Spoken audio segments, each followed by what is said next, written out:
Hi, this is Ed from Fire Defense.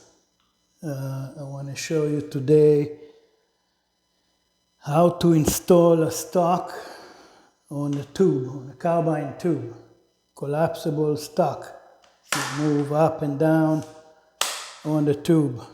A lot of people don't really know, so let me take that stock out and I'll explain.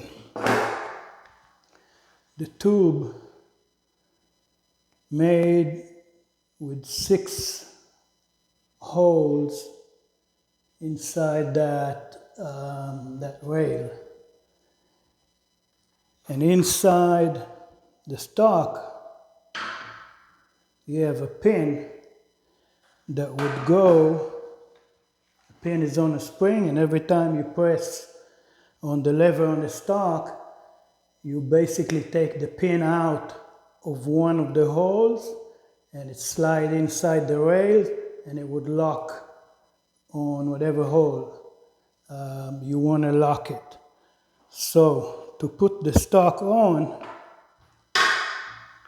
take that magazine out. To put the stock on, you basically need to find, and it's different in every stock depending on the little lever where it's at. You need to find where the pin is and then press the lever out as much as you can with your finger or with a screwdriver.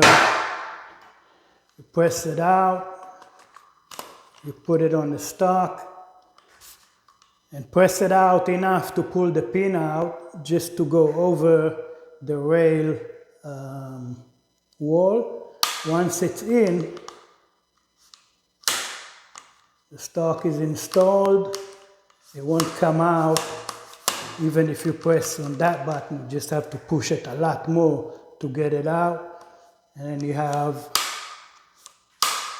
6 different positions, or 4 depending on the tube, that you can lock the stock, collapse it, and uncollapse it. So this is basically how you do it. It's very simple and easy to do. Thank you.